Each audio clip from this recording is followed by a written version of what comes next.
여러분 안녕하세요. 오늘 강의를 맡은 최천운이라고 합니다. 경남대학교 극동문제연구소에서 남북 경협을 주로 담당하고 있고요. 오늘 제가 여러분들께 준비한 주제는 바로 북한 부동산 이해와 전망 그리고 연구 사례입니다.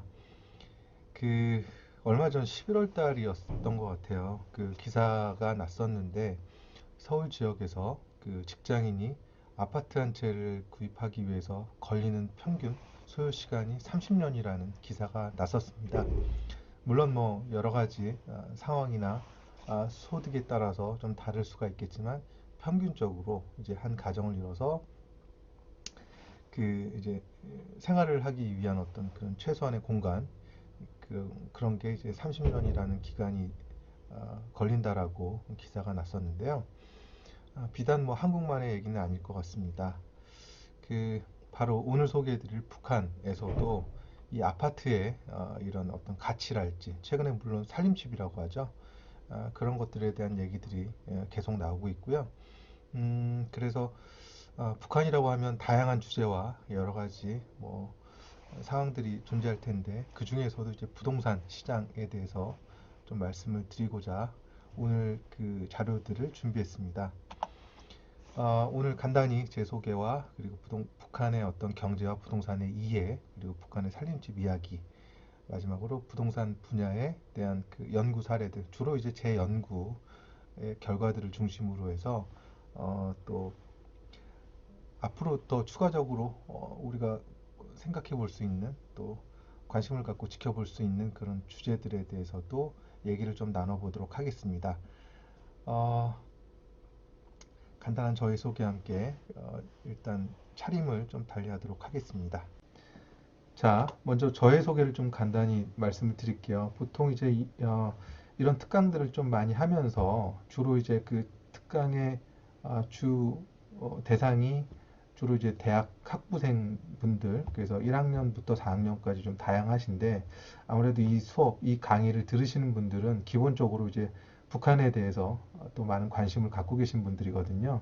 학위를 마치고 처음 달려든 업무가 연구 업무가 바로 이제 통일과 어떤 북한에 대한 이슈였었고요. 주로 이제 북한도 이 분야가 다양합니다. 뭐 정치, 경제 대표적으로 뭐 외교까지 포함되겠죠. 그리고 뭐 사회 문화도 있고 뭐 주로 이제 제가 다뤘던 경제 분야도 있습니다. 그 경제 안에서도 남북 경협, 남북 경제 협력이라는 부분도 있고요.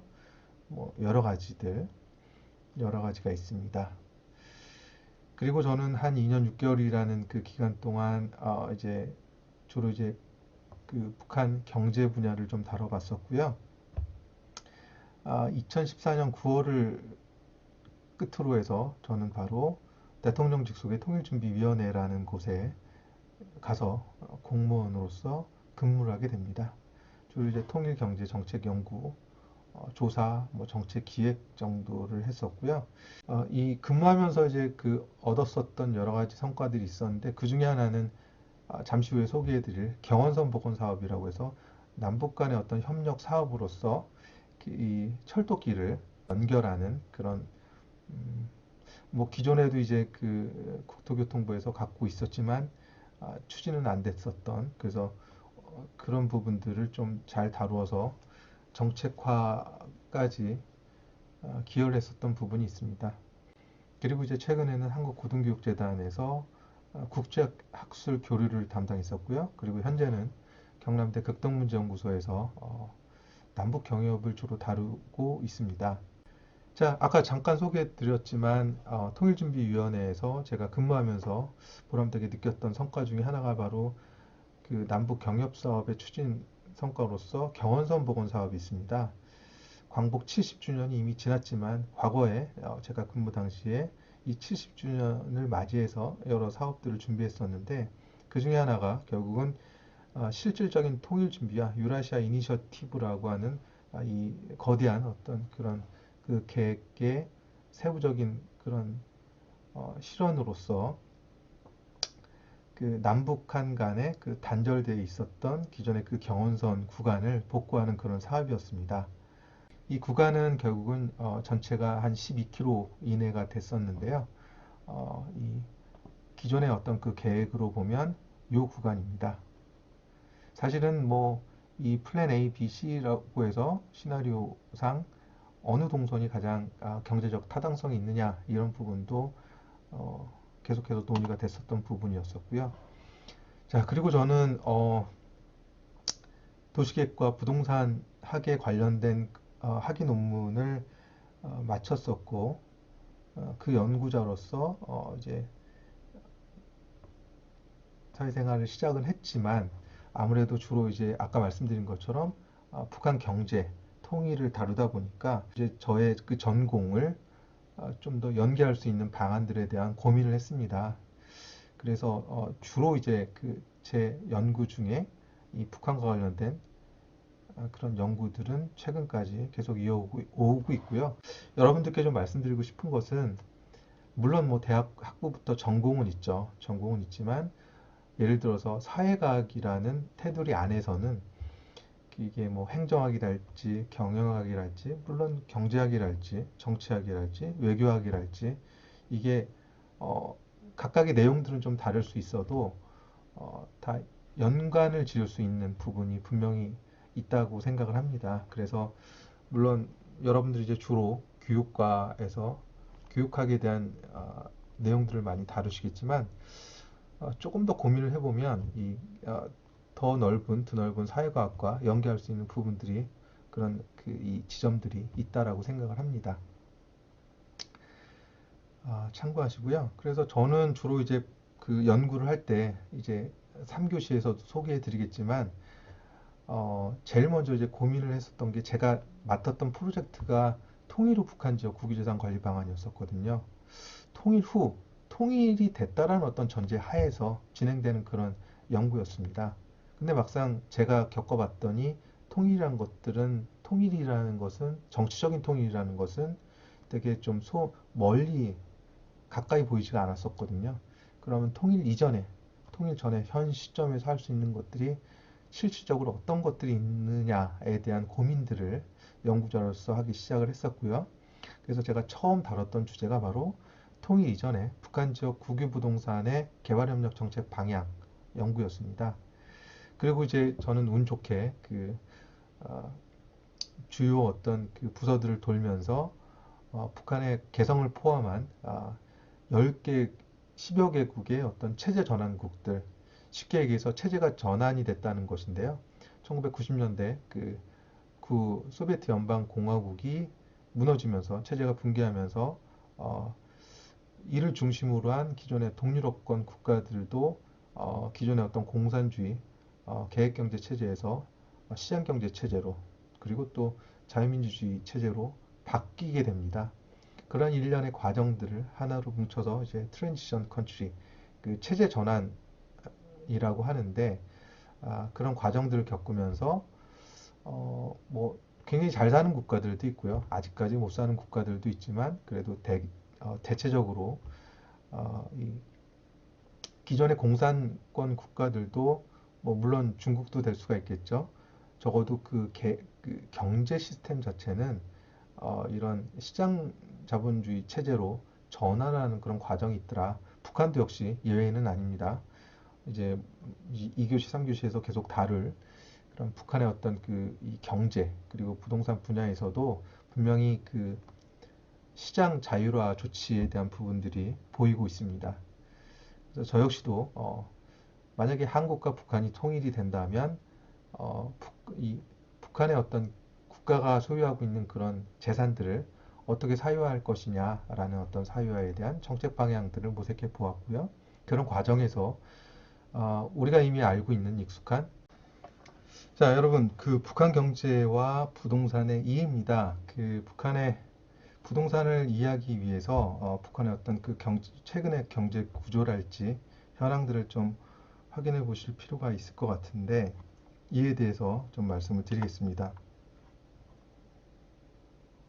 여전히 그 한류는 식지가 않았죠. 그리고 북한뿐만이 아니라 지금 전 세계에 퍼져 있습니다. 뭐 대표적으로는 이제 BTS가 빌보드에서 1위를 차지했었죠. 최근에 뭐 굉장히 역사적인 일이긴 한데요.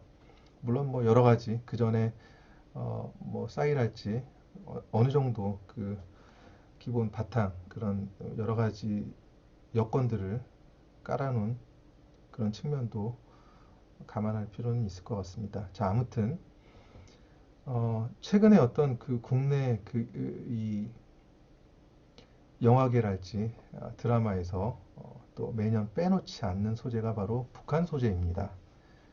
뭐 영화계에서도 은밀하게 위대하게가 2013년에 거의 700만에 가까운 그 관중을 동원했고요. 공조가 현빈이 나오는 공조가 2017년에 거의 한 800만, 그리고 강철비가 445만, 그리고 최근에는 백두산이 거의 800만을 넘겼었습니다.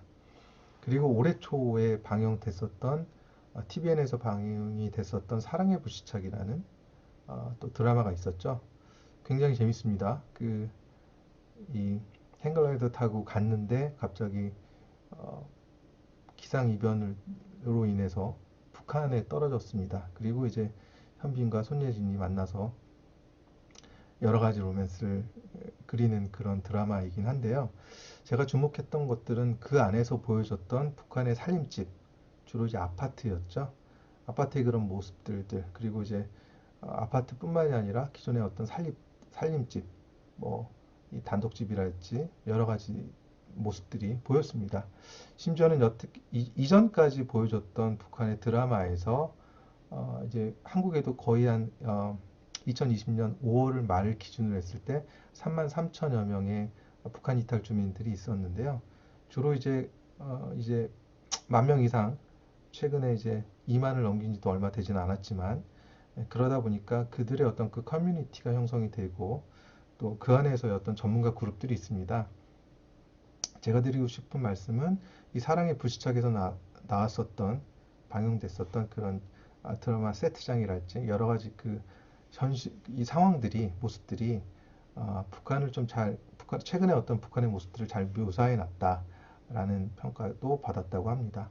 물론 뭐 이 드라마에서 보였던 것들은 북한의 어떤 일부 지역에 한정이 되겠지만 그거 역시도 북한의 이제 모습 중에 하나라고 좀 말씀을 드리고 싶고요. 2010 거의 한 10년의 차를 두고 이 드라마를 소개하고 있는데, 제가 더킹 투와츠라는 드라마가 2012년 이승기와 하지원의 주연의 드라마였었고요.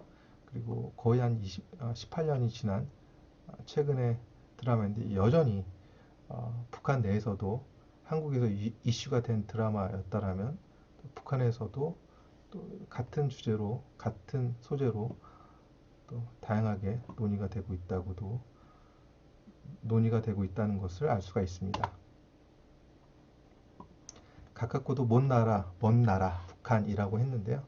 아까도 잠깐 말씀드렸지만 한국에서 행글라이딩을 했는데 북한으로 넘어갔다는 것이죠. 그만큼 사실 로케이션은 가까이 있습니다.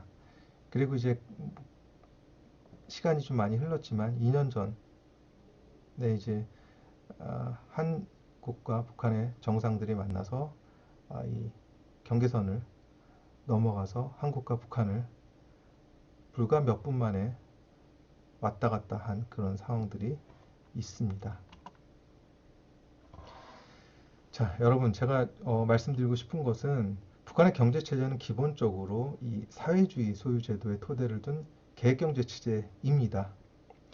그러나 최근에는 어떤 이 시장경제 체제 요소들을 많이 도입한 것을 볼 수가 있는데요. 현재 주민들은 현재 소토지, 이제 소위 말하는 이 밭이죠. 토지입니다. 그리고 살림집, 주로 이제 땅집, 기타 뭐 여러 가지 주거 형태가 있지만, 최근에는 이 소위 아파트가 또 많은 호응을 얻고 있습니다. 그리고 매대라고 해서 장마당 많이 들어보셨을 텐데요. 이 장마당 안에서 이제 일정 세금을 내고 본인이 이제 앉아서 자기 자리세가 있습니다. 이 세 가지를 3대 재산권의 대상으로 인식을 하고 있다고 합니다. 그래서 이 현재 북한의 어떤 집권은 김정은이라는 인물이 하고 있고, 이 사람이 이제 집권을 했을 이전과, 그러니까 이전에 그 김정일 정권이었었죠. 그리고 이후가 많이 달라지는데, 그 달라진 뭐 대표적인 키워드 중에 하나가 바로 기존의 국가 배급 체계가 무너졌다라는 부분들이었었고요. 그리고 돈주라는 신흥 어떤 그 부유계층들이 생겨나게 됐다라는 것이고, 그리고 장마당이라는 이 시장 경제, 시장의 모습들이 계속 보여주고 있다는 것이고요. 경제개발구, 그리고 또 중앙급의 경제특구라는 게 있는데, 이런 식으로 대개방 정책들이 다양하게 시도가 되고 있다는 모습들입니다. 여기서 대표적으로는 이 자율성, 시장의 어떤 자율성이 이전보다 더 확대가 됐다는 측면이고요.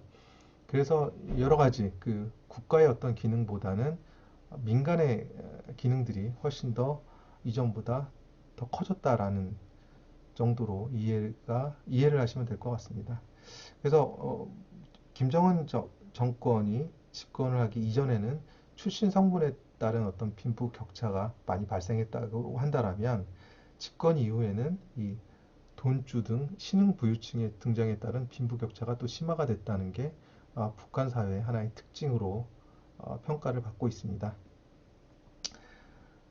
그리고 아까 소개했던 이 내용들은, 북한의 주민들은 현재 소토지와 산림집과 매대를 3대 주요 재산권이라고 인식하고 있다는 것은 통일부의 그 통일교육원에서 발행한 2019년 12월 말에 발행한 북한의 이해에 실려 있는 그런 내용입니다.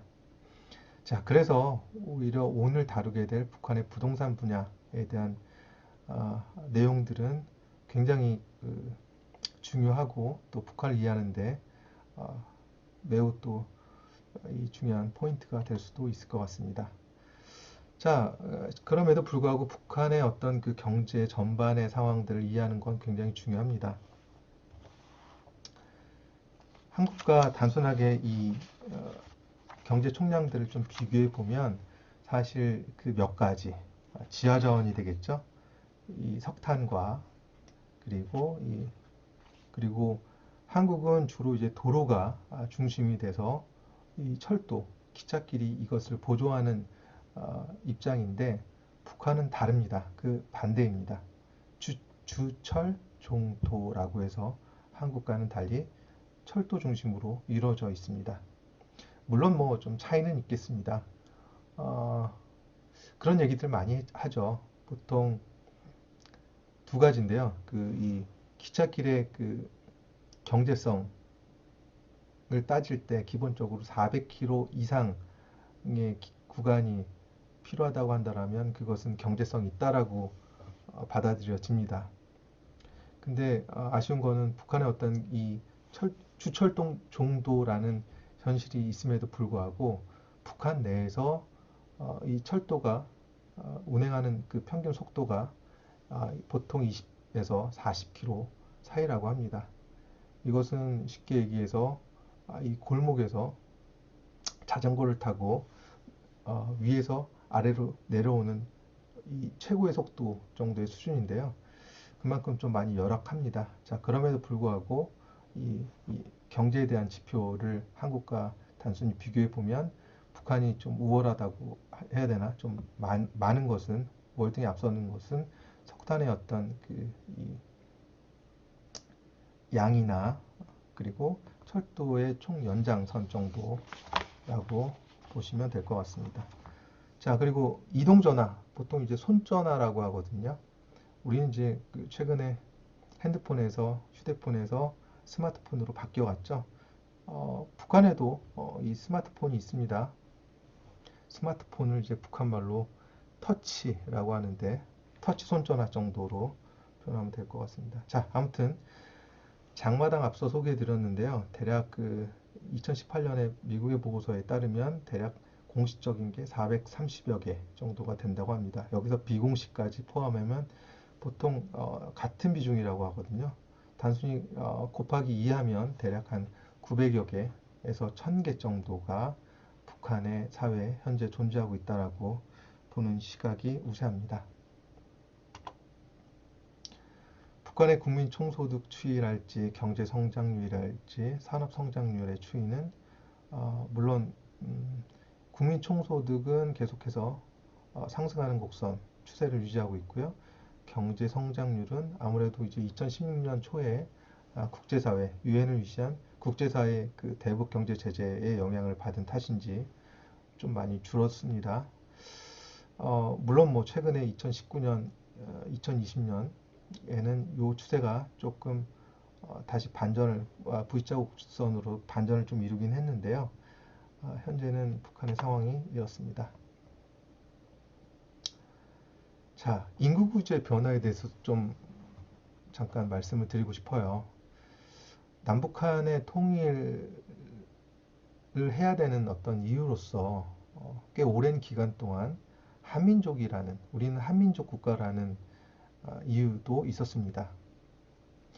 근데 과연 한민족이라는 게 타당한 이유가 될까라는 거에 대해서는 적어도 그 통계가 아닐 수도 있다라는 것들을 말해주고 있습니다.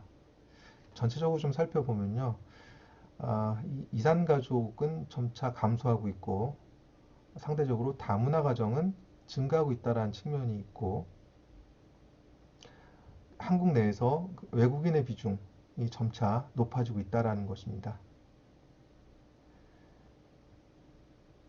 그리고 결혼을 통해서 이민자 수가 또 증가하고 있는 부분들인데 자, 이런 것들을 봤을 때는 기본적으로 이 한민족이기 때문에 통일이 꼭 필요하다, 통일을 반드시 해야만 된다라는 어떤 그런 논리 이런 부분들은 좀 조정이 될 필요가 있다. 그래서 뭐 최근에는 뭐 정부 차원에서도 그런 것들 어떤 그 정치적인 통일보다는 경제적인 통일, 경제적인 어떤 그 여러 가지 이유, 그래서 한반도의 어떤 그 경제 공동체랄지 이런 것들에 대해서 계속 인식의 전환에 대한 노력들이 이루어지고 있는 것으로 되어 있습니다. 어떤 그 통일에 대한 홍보나 또는 어떤 그 당위성도 계속 바뀌어가고 있는 추세를 보이고 있습니다. 자, 그래서 사실은 북한의 경제 구조는 한국에 비해서는 좀 단순한 구조를 갖고 있죠. 그렇지만 1990년대 중반 이전과 이유가 많이 달라지고 있습니다. 1990년대 이전에는 명실공히 그 소비에트 연방공화국, 소련이라고 불리고 있죠.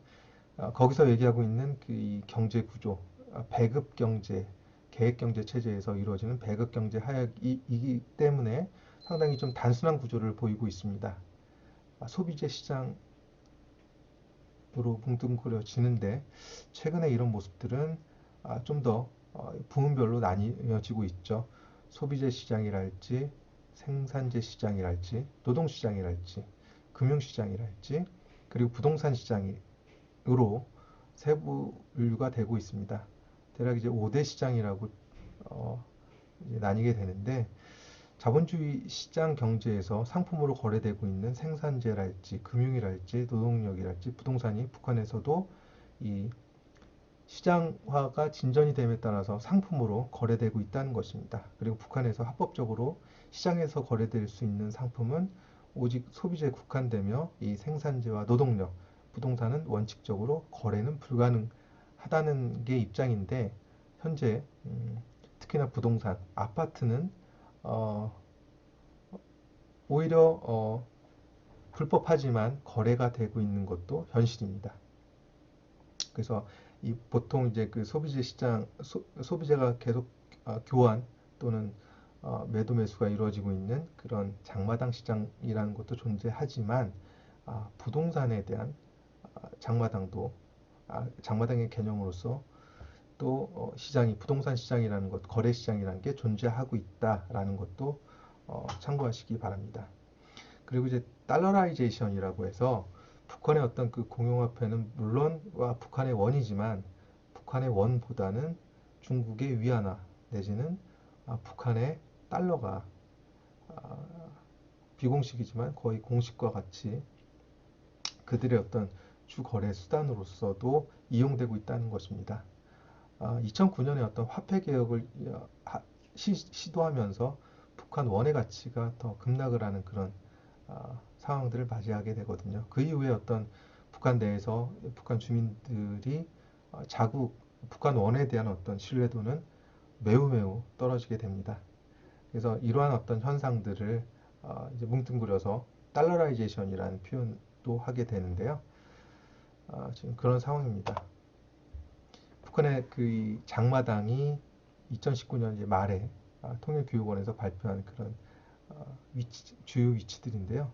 주로 보면 이제 평양 중심 지역 그리고 중국과 접경된 그런 접한 그런 지역들 여기는 주로 이제 북한 최대 도매시장 수남 지역은 나선 경제무역지대랑 가까이 위치하고 있고요. 회령 같은 경우는 주로 이제 남북중로, 북중로에서 북한과 중국과 러시아 인근에 맞닿아 있는 그런 곳이기 때문에 입지적으로 상당히 드넓은 배후 시장을 갖고 있다는 것입니다. 그런 특징을 좀 보이고 있고요.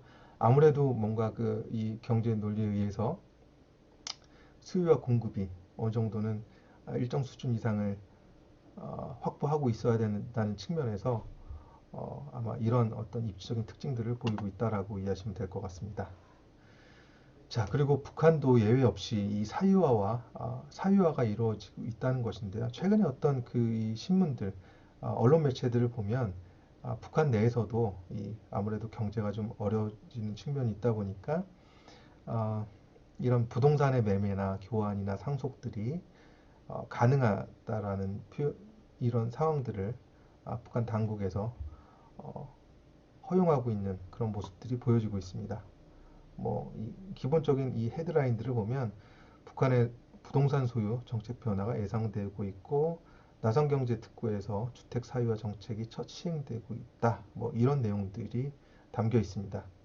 나선경제특구에서 잠깐 소개하자면 대략 이 거래 가격도 나오고 있고요. 그리고 이 북한 당국의 이 토지 살림집의 가격을 내게 된다라면 영구 소유권을 준다는 것입니다.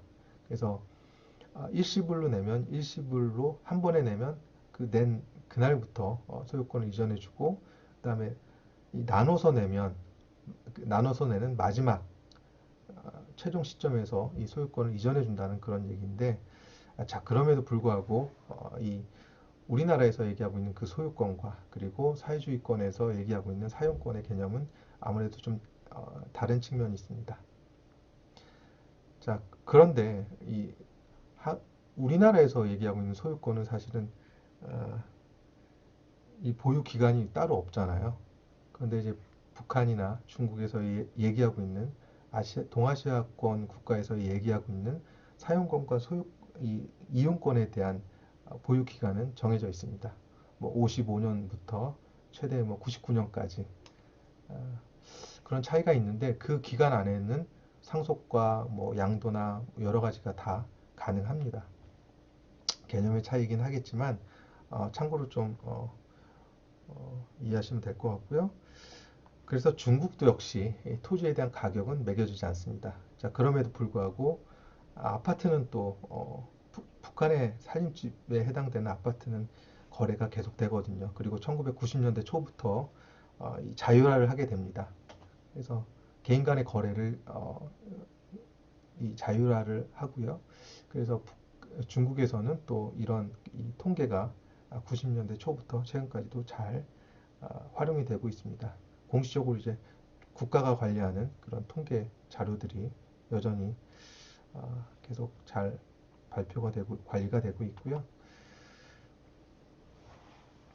자, 여러분 그 북한의 그 유엔의 대북 경제 제재로 인해서 북한 경제가 많이 안 좋다라는 얘기 들어보셨을 거예요.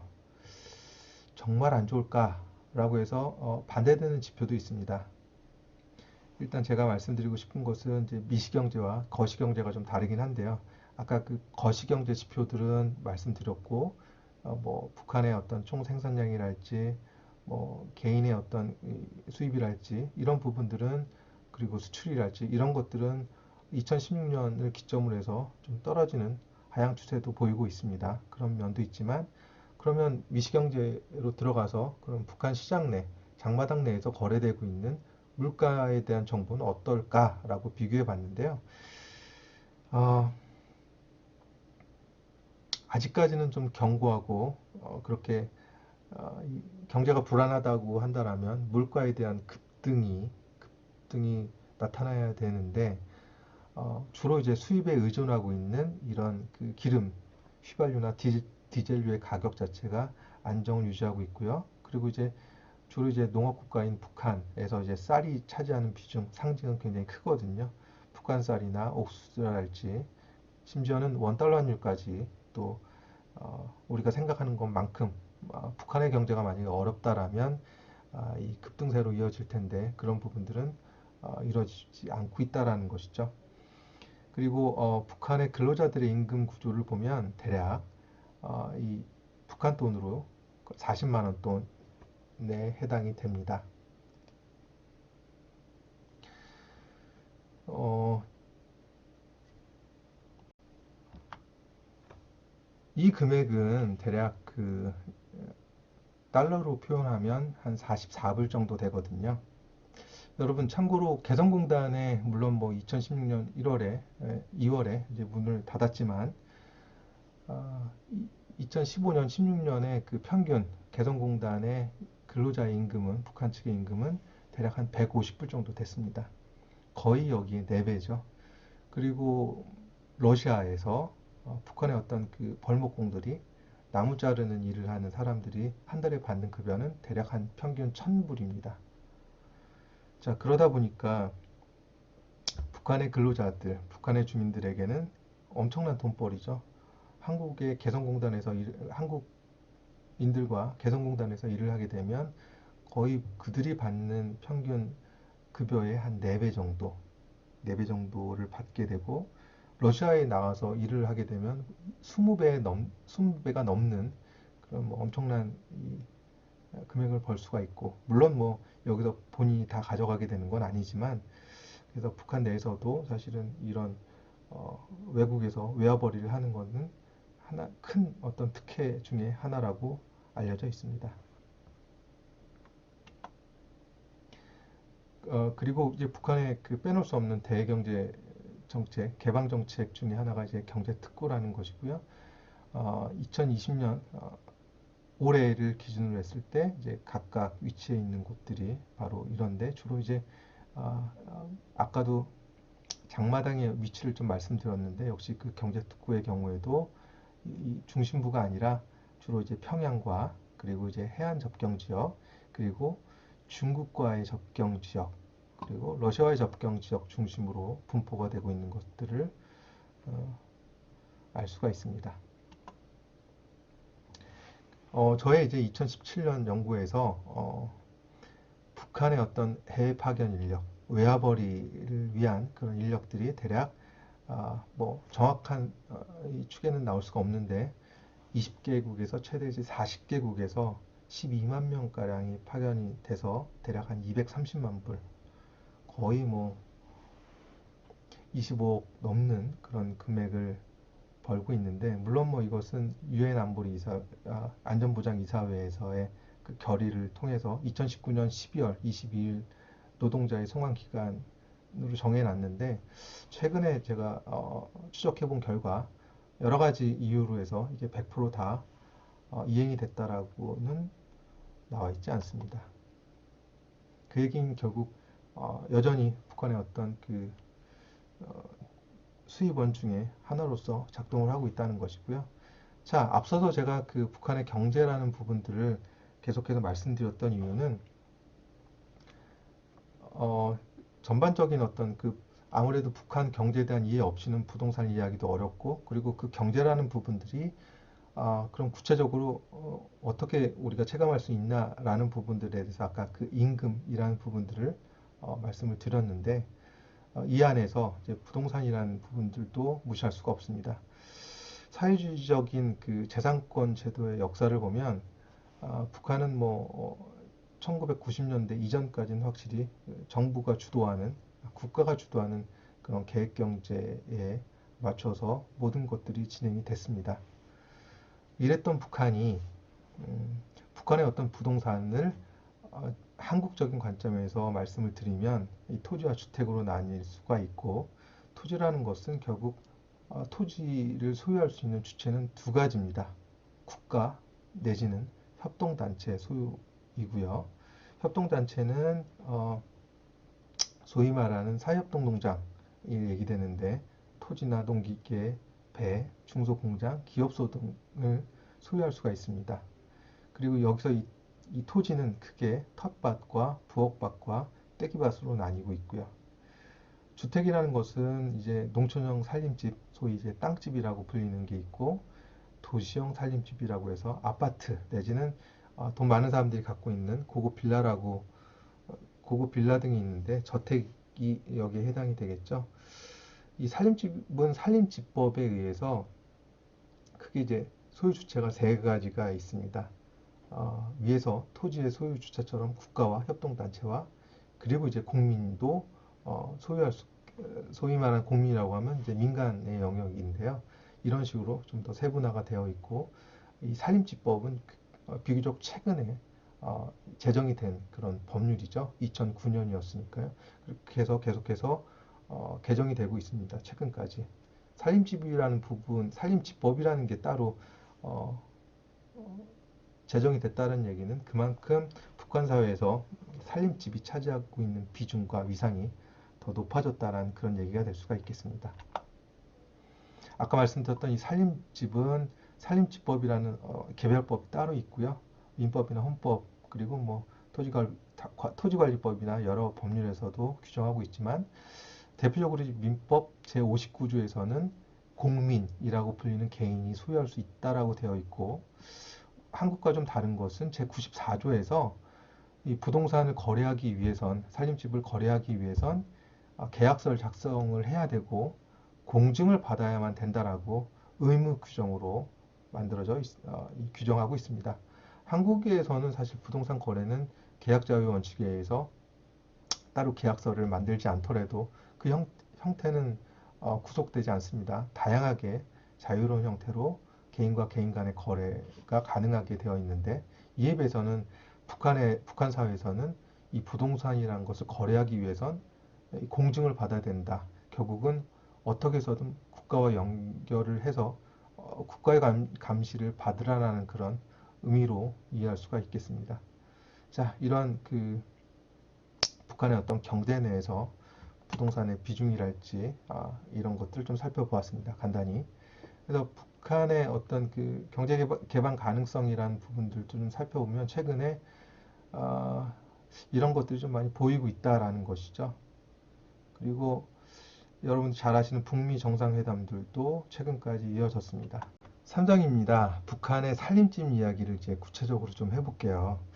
아무래도 여러분 결국은 북한에 대한 얘기들을 할 때 한계가 있습니다. 어떤 정보가 국한되어 있고 그리고 또 폐쇄적인 그런 상황들이라서 공식적인 내용들을 체계적으로 담기는 좀 한계가 있어요. 그래서 어떻게 하면 여러분들이 좀 더 쉽게 이해하실 수 있나라는 고민을 해봤는데 3장 북한의 살림집에 대한 얘기는 문답식으로 해서 제가 한번 그것들을 짜보았습니다. 이렇게 진행을 할게요. 이거 참고하시라는 그런 내용들인데 북한의 서평양, 이 평양의 지역을 보면 본평양 그리고 서평양, 동평양으로 나뉩니다. 가운데는 이제 대동강 물줄기가 흐르고 있죠. 그래서 이 대성백화점이라는 것은 1986년에 만들었는데 최근인 작년에 이제 4월에 새롭게 재개장을 한 그런 곳이기도 합니다. 서평양에 있고요. 상당히 북한에서 보면 이 현대화된 그런 대표적인 건물 중에 하나로 그렇게 자리를 잡았는데요. 북한의 살림집 이야기 이제 시작해 보도록 하겠습니다. 여러분 이게 위의 그림은 서울이고요. 그리고 아래 그림은 북한의 평양 지역입니다. 이 가운데 흐르는 것은 한국은 한강이고요. 북한은 이게 바로 대동강입니다. 서울에서 보이는 바로 이게 W자랑 좀 비슷하죠. 그래서 W 라인이라고도 합니다. 부동산 업계에선 이 부동산 투자의 어떤 정석으로 일컬어져 있는데 이 한강을 낀 그런 W 라인에 투자를 하면 성공한다라는 그런 얘기들을 좀 많이 하고 있고요.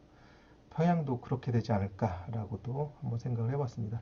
평양과 서울을 비교해 보면 물론 뭐 도시화율에 있어서도 많은 차이를 보이고 그래서 역시 사는 인구도 좀 차이를 보이고 있습니다. 뭐 GDP에서도 당연히 차이를 보이고 있죠. 그러나 그 주로 이제 전체 경제 총량으로 보면 한국이 북한의 한 40배 정도인데 이 GDP 1인당 GDP를 서울과 평양으로 한정해 보면 확실히 그 간극이 줄어들고 있다는 것들도 보실 수가 있겠습니다. 자, 이 북한의 부동산 제도에 대해서 잠깐 좀 말씀드리면 주택보급률은 뭐 여전히 최신화를 하긴 좀 어렵지만 대략 80% 내외라고 이렇게 많은 경제 전문가들은 예측하고 있습니다. 북한 정책도 사실 시기별로 좀 나뉘고 있는데 시기별 구분은 현재로서는 뭐 큰 의미는 없다고 보여집니다. 아까 말씀드린 것처럼 이 북한에서는 대동강이라는 물줄기 사이에 끼고 이제 왼쪽은 서평양, 오른쪽은 동평양으로 불려지고 있습니다.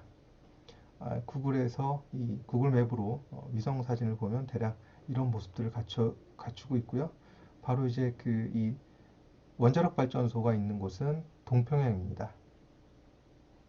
바로 이 서평양에서 우리가 흔히 이 언론 매체를 통해서 보도가 되고 뭐 30평대, 40평대 아파트가 20만 불에 거래가 됐다. 뭐 이런 어떤 고가 행진이 계속해서 이어지고 있는 곳은 바로 서평양 지역이라고 이해하시면 될 것 같습니다.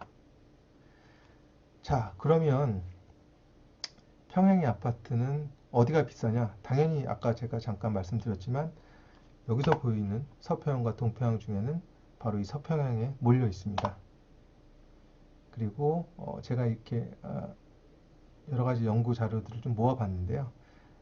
이 각각의 최고층의 이런 내용들이 좀 담겨 있고 완공 시점이랄지 뭐 총 매매가들이 나오는데 이런 것들을 모아보면 대략 이러한 표가 나옵니다. 그래서 제 개별 연구에서도 북한의 어떤 토지 가치를 추정하는데 방법론 중에 이제 감정평가 기법에서 그런 게 있거든요. 일체로 거래되는 그런 이 복합 부동산 토지와 이 건축물이 하나로 해서 거래되는 그런 가격, 전체 거래 가격에서 예를 들어서 건축 비용을 빼면 나머지 토지 가격으로 나온 토지 가격이다라는 어떤 그런 이론이 있습니다. 그렇게 해서 이 총 매매가에서 건축 비용을 빼서 나온 그런 어떤 이 토지 가격, 추정된 토지 가치 가격을 비교해 봤는데 여전히 좀 차이를 보였다라는 것이고요. 이거는 사실은 이게 북한 사회의 안 좋은 면이긴 한데 평양의 아파트가 위태하다, 결국 부실공사에 대한 얘기입니다.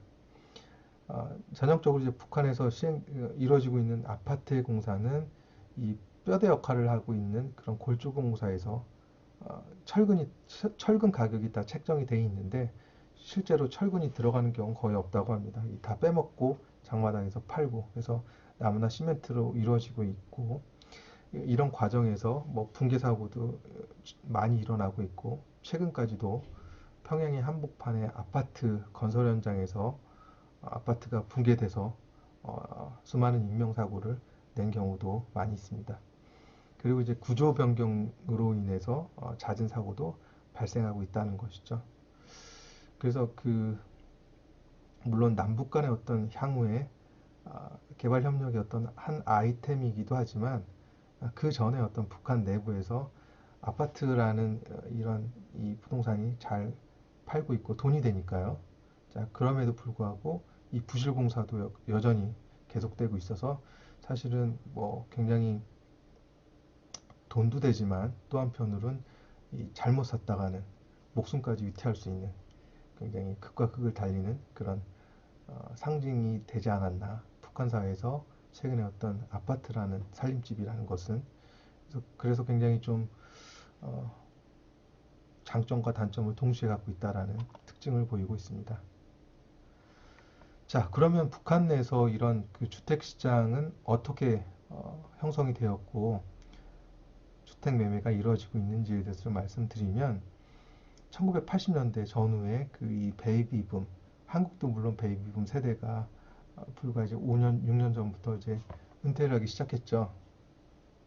북한에서도 1990년대 고난의 행군 시대 이후에 기존 주택의 배급제가 사실상 붕괴하게 이르게 됩니다. 그래서 뭔가 정부 이 중앙정부 차원에서도 뭔가 배급제를 줄이는 대신에 끊는 대신에 개인들의 어떤 그 자율성을 더 강조했었고요. 그런 과정에서 북한 내에서도 사실은 이 우리가 많이 짚고 있는 중요시하고 있는 로케이션, 입지에 대한 부분들이 되게 부각이 됩니다.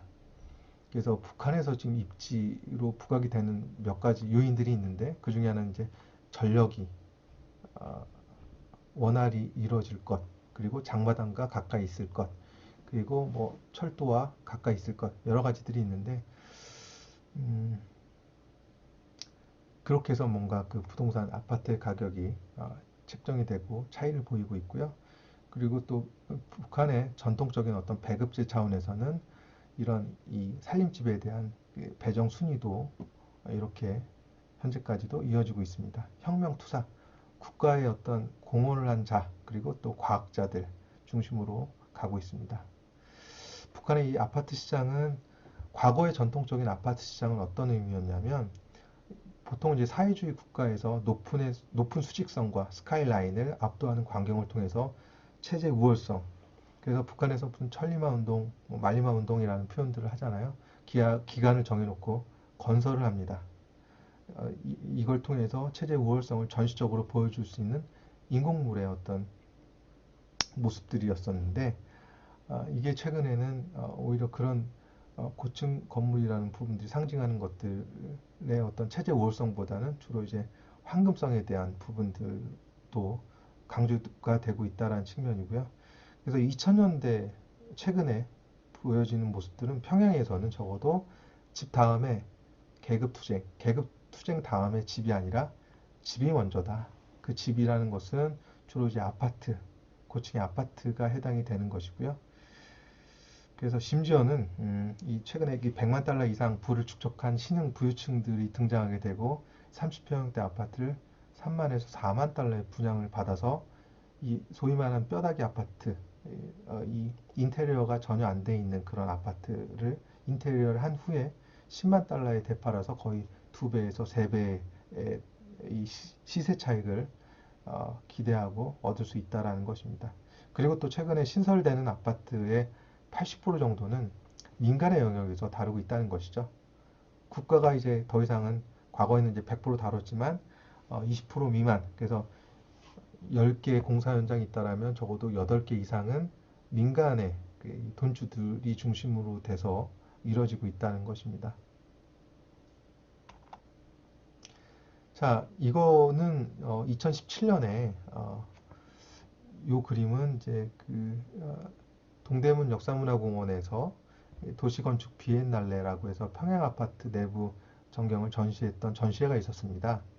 자, 그리고 3년이 지나서 최근에 이 굉장히 선풍적인 인기를 끌었던 사랑의 불시착이라는 드라마에서 보여줬던 아파트 북한 내에 있는 아파트에 대한 내부 모습들이 보였는데 이전과 크게 차이가 없었다라는 것이죠.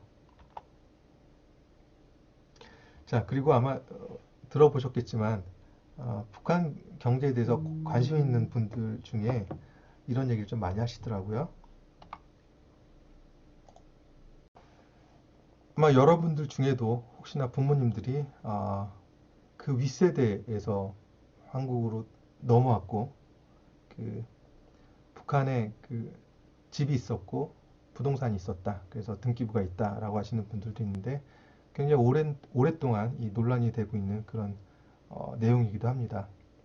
북한에 남겨두고 온 그런 그 부동산, 내가 소유권을 어떻게 주장할 수 있는지, 그리고 내가 가지고 온 그 등기부의 효력은 있는지 없는지 그런 논란이 계속해서 이어지고 있는데 거기에 대한 어떤 이 이슈들은 점점 줄어들고 있습니다. 기존의 입장은 여러 가지 형태들이 있었는데 기본적으로는 원수권을 보장해야 된다는 게 이 법학계의 입장이고요. 그런데 그건 지금 의미가 없다. 세월이 거의 한 세기 반세기가 지나서 그 100년에 가까운 시기로 가고 있고, 그리고 원소유권자들은 지금 거의 다 존재하지 않는다라는 측면에서 있다고 하더라도 이 보통 이제 경제학자들은 상징적인 보상에 준하는 그런 행동을 하면 될 것이다라는 것입니다. 물론 뭐 한국과 남북한이 통일이 된다라는 그런 것들을 가정을 했을 때 그러면 어떤 방식으로 통일이 될지 원론적인 얘기들이 또 다시 논의가 돼야 되겠죠. 그래서 만약에 합의 통일이 된다라면 통일헌법에 대해서 그 내용들이 규정이 될 것이고요. 그리고 뭐 한국이 주도하는 통일, 북한이 주도하는 통일에 의하면 또 다른 얘기가 될 수도 있을 것 같습니다. 자, 북한이 굉장히 가까이 있으면서도 여러 가지 부분들, 특히나 제도, 부동산 제도 등을 따라하는 중국의 경우는 어땠느냐? 아까도 잠깐 말씀드렸지만 1990년대 초에 중국의 경우에는 아파트 건설붐이 일어나게 됩니다. 그리고 이 거래에 대해서, 개인의 거래에 대해서 자율화를 하게 되고요. 그런 과정에서 역시 북한은 여러 가지 중국을 좀 따라하는 모습들을 보이고 있습니다.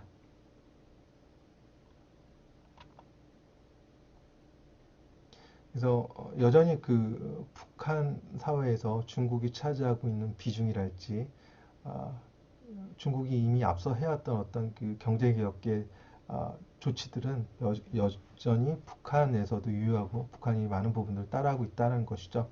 그래서 경제 특구랄지 이런 부분들도 거의 중국이 해왔던 모습들에 준해서 북한에서도 이루어지고 있다는 것입니다. 자, 이거는 뭐 여러분들 제가 아무래도 북한의 부동산을 다루다 보니까 많은 사람들의 공통적인 질문 중에 하나인 것 같아요. 북한에 그러면 투자가 가능하냐? 투자했을 때 어떻게 투자를 해야 되냐?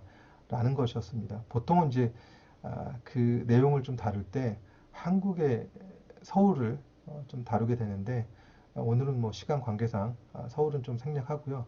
북한의 경우는 역시 대동강을 사이에 낀 W라인에 투자를 해라라는 것이고 남북한의 어떤 그 개발 협력이 본격화가 된다라면 북한의 아파트 건설에 다양한 재원들과 노력들이 들어갈 것이다. 그래서 여전히 매력적인 가치가 있는 곳이다라는 것이고 그냥 한 가지 팁을 드리자면 그 북한의 여러분 로얄층이라고 들어보셨을 거예요. 보통 일반적으로 로얄층이라고 한다라면 주로 아무래도 이제 그 햇빛이 조망권이랄지 여러 가지들이 좀 감안이 돼야 될 텐데 주로 이제 80% 전후로 해서 우리가 로얄층이라고 부르고 있습니다. 거기가 사실은 아파트 분양 가격이 제일 높은 곳이고 그런데 북한의 경우는 좀 달라요. 전력난이 너무 심하다 보니까 물론 북한에서도 1층은 도둑이 너무 많이 난다고 해서 1층은 거의 닫혀져 있고요. 철문으로 거의 닫혀져 있고 2층부터 4층이 선호하는 로얄층이라고 합니다. 근데 뭐 최근에는 전력난이 조금씩 개선이 되면서 5층에서 10층으로 로얄층이 바뀌었다고 하는데 오히려 한국의 개념에서 접근하면 투자 가치가 훨씬 더 있을 것 같아요. 북한의 전력난은 앞으로 개선될 여지가 더 많거든요. 그러면 지금 로얄층이 아닌 한국의 로얄층, 그러니까 북한의 어떤 10층의 아파트라면 8층, 9층, 10층이 제일 오히려 저렴한 가격을 유지하고 있다고 하는데 그런 층에 투자라는 게 투자 가치는 더 담보할 수 있지 않을까라고 생각을 합니다.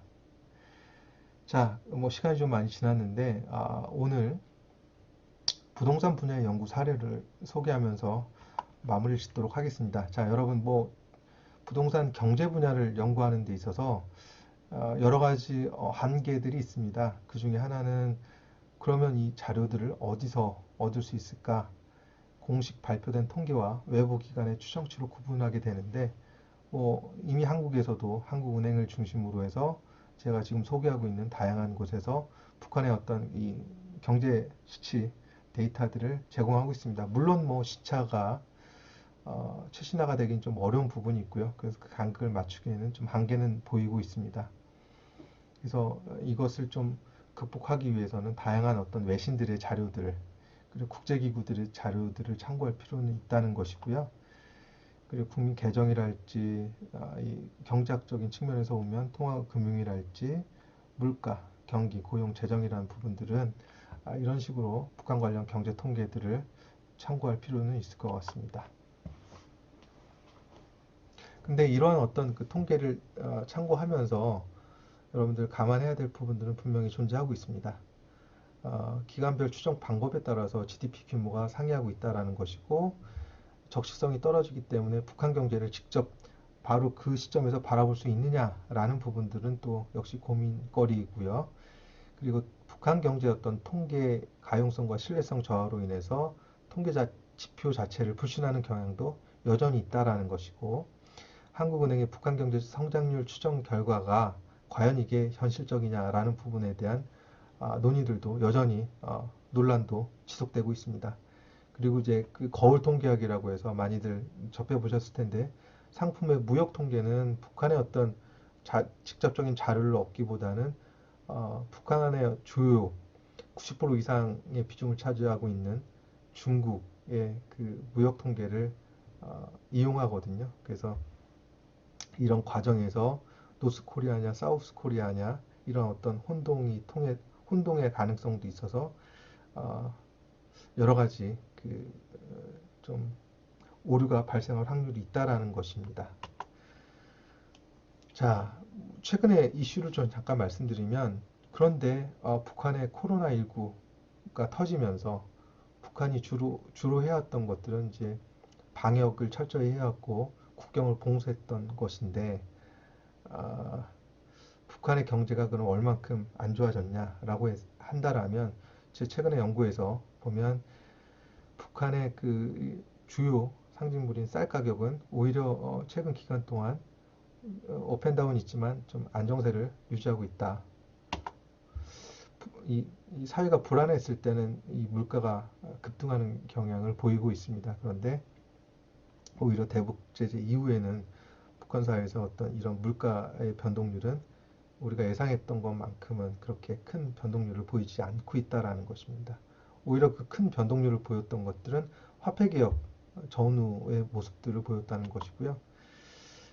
북한에 그러면 이런 그 대응들은 어떤 모습들이 있냐? 물론 중국과의 어떤 무역의 거래량이 작년 대비 90% 이상 급감을 했음에도 불구하고 북한의 경제가 그나마 계속해서 유지되고 있는 여러 가지 요인들이 있는데 제가 판단했던 것들은 국가경제 기존의 배급제를 폐지하고 축소함으로써 몸집을 살림을 줄였다라는 것 그리고 시장경제 요소를 이미 도입하고 있다라는 것 그래서 시장 자율에 맡겼다는 부분이겠죠. 중국은 국제사회의 원조를 요청하고 있고 그래서 실제로 어떤 그 대북의 인도주의적 지원에 있어서는 여전히 유효하게 작용을 하고 있다는 것이고 대북 제재 품목에서 식량은 빠져 있다는 것입니다. 그리고 이외에도 북한의 어떤 국제금융 대상을 한 해킹이란 부분, 밀수 등은 여전히 끊이지 않고 계속되고 있다는 측면에서 북한 사회는 우리가 생각하는 것처럼 단순히 경제 제재만으로는 원래 예측한 의도했던 그런 목적을 달성하기는 쉽지 않다라는 것이죠. 자, 그래서 일단 전제부터 하자면 결론부터 내리자면 북한 부동산 분야 연구 사례에 있어서 정책 방향을 좀 설정하고 갈 필요가 있다. 한국 사회 계층 다양화로 인한 맞춤형 공감대 형성 노력도 필요하다. 남남 갈등이 심하잖아요. 그래서 어느 한쪽에선 북한과의 협력이 필요하다, 필요하지 않다라는 것인데 경제적인 논리로서는 필요한 측면이 더 클 수도 있고 이런 부분들에 대한 설득 노력, 우리 사회 계층 간의 어떤 컨센서스, 합의 과정도에 대한 노력도 분명히 별도로 필요하다는 것이고요. 북한 개발협력의 어떤 그 구체화에 있어서는 기존에 생각하지 못했던 다양한 어떤 그 기존 패러다임의 전환의 측면에서도 고민할 필요가 있다는 것입니다. 그리고 북한 사회 변화에 따른 북한 사회의 어떤 여러 가지 기존에 우리가 20년 전, 30년의 어떤 북한의 퀄리티 또는 이 수준, 생활 수준이나 이런 게 달라졌거든요. 변화된 어떤 북한 사회의 이런 모습들을 반영해서 하나의 어떤 새로운 협상 카드로 제시할 필요가 있다는 것이고, 그 최근에 통일교육지원법이 개정이 되면서 우리 사회 전체적으로 의무적으로 일정 규모 이상의 기관들은 다 통일교육을 받아야 되는 상황에 놓였습니다. 이런 과정에서 뭔가 좀 새로운 기법을 통해서랄지 비대면 강의에 맞춰지는 여러 가지 어떤 그 실질적인 이 통일 강좌를 통해서 뭔가 어, 이 대북 정책의 관심도를 더 높일 필요가 있다라는 것이고요. 일단 저는 뭐 이 부동산 분야이기 때문에 주로 이제 도시 개발 측면에서 부동산의 개발금융 기법을 활용하는 방법들을 고민해 보았습니다. 그래서 한국의 국유지 개발의 노하우를 가지고 북한은 이제 국유지가 거의 100%라고 보여지니까요. 그런 부분 하나랑 그리고 다자간, 한국과 북한 양자간이 아니라 그 사이에 중국이랄지 러시아 등 외국 기업들, 외국의 시행 주체도 참여할 수 있는 다자간 협상 방식들에 대한 고민들도 필요하다라는 것입니다. 그리고 혁신적 방법으로서 랜스왑이라는 게 있는데 이것은 결국은 간단하게 설명드리자면 한국과 북한의 서울과 평양이라는 지역들을 각자의 어떤 사용권을 통해서 개발을 할 수가 있다는 것이죠. 근데 이제 우리가 북한의 평양을 개발하고요. 북한이 한국의 서울을 개발한 과정에서는 여러 가지 기존 제재에 부딪힐 수가 있습니다. 그리고 또 서로 간에 여러 가지 어떤 정치적인 이슈가 존재하기 때문에 개성공단의 사례처럼 어느 순간 이게 잘 되다가도 안 될, 멈출 수 있는 가능성, 위험성이 존재하고 있죠. 이런 과정에서 랜스왑이라는 토지 사용권에 대한 거래를 3자 간에 이루어진다는 것입니다. 그래서 그 사이에 예를 들어서 싱가포르이라는 도시 국가가 존재한다라면 싱가포르의 어떤 토지와 한국의 토지와 어, 북한의 토지를 수합을 한번 더 한다는 것입니다. 그래서 그 한국이 예를 들어서 평양에 이 도시를 개발하고 있는 과정에서도 아무리 한국과 북한의 어떤 관계가 안 좋아진다고 하더라도 우리가 개발하고 있는 북한의 평양이라는 이 이용권은 싱가포르이 갖고 있어서 우리는 싱가포르의 사용권을 이용하고 있다라는 그런 취지로 이런 연구를 좀 해보았고요. 이제 결국은 이 남북 경협에 있어서 북한 분야, 부동산 분야를 연구하기 위해서는 여전히 역시나 이 단계를 좀 시기별 단계를 설정할 필요도 있다는 것입니다. 그 단계에서 외부에서 내부의 관점에서 접근할 수가 있는데 외부에선 컨설턴트 역할에 좀 충실할 필요가 있다라는 것이죠. 북한에게 뭔가 북한이 선택할 수 있는 여러 가지 옵션들을 소개함으로써 북한의 신뢰와 함께 할 수 있는 이 여지들을 계속해서 확보해 나가는 것입니다. 북한의 수용 가능성을 높인다는 것이죠. 그리고 내부적으로는 이제 아까 통일교육지원법의 어떤 그 개정을 통해서 내부 간의 어떤 이 북한에 대한 인식이랄지 기존의 남북 경협에 대한 여러 가지 방법론들을 모색하고 활용할 수 있는 그 인력들을 많이 키워 나간다는 것입니다. 토지 스와프도 역시 그 신규 사업 개발로서 하나의 중요한 아이템이 될 수가 있고요. 중기적으로 봤을 때는 아까 제가 잠깐 소개해 드린 것처럼 북한의 어떤 이 경제를 연구하는 데 있어서는 뭐 어느 하나만 봐서는 어느 하나만 참고해서는 안 된 상황이거든요. 그래서 내부적으로 뭔가 북한의 구체적인 협력을 하기 전까지는 우리 내부적으로 이러한 형식의 다양한 어떤 그 통계 자료들을 모색해 볼 필요가 있다는 것입니다.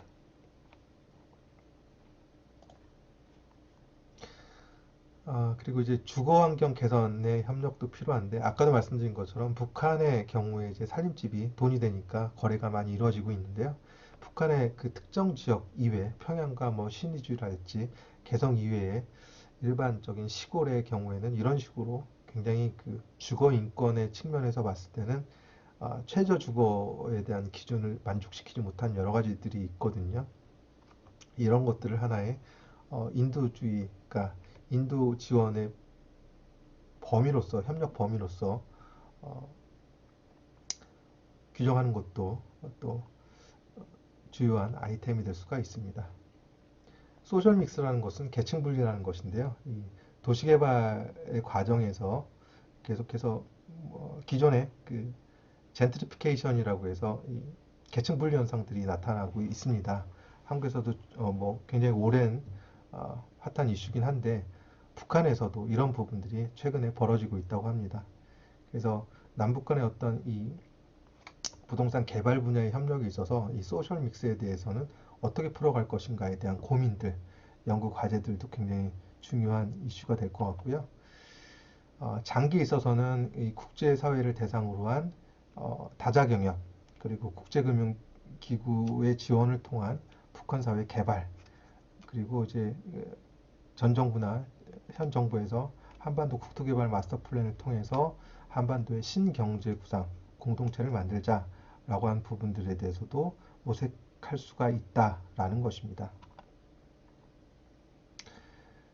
이제 다시 정리하자면 현 대북제재 상황 하에서 시기별 한국의 역할을 고민할 필요가 있고 기존의 남북교류 협력의 패러다임도 전환함으로써 뭔가 새로운 어떤 동력을 마련하고 또 남북 간 함께 할 수 있는 여러 가지 영역들을 확장할 수 있다는 것입니다. 가급적이면 주로 이제 아무래도 지치지 않게, 지루하지 않게 주로 이제 흥미 위주로 제가 이번 강의를 구성해 보았는데요. 부족한 것도 많고 또 더 구체적으로 추가적으로 알고 싶은 내용들도 많이 있을 거라고 생각합니다. 자, 아까 제가 처음에 소개해 드린 것처럼 여러분들 더 추가적으로 궁금하거나 또는 더 관심 있는 내용이 있다라면 언제든지 저에게 연락을 해 오시면 또 자세하게 추가적인 말씀을 드리겠습니다. 아무튼 긴 시간 동안 고생하셨고요. 감사합니다.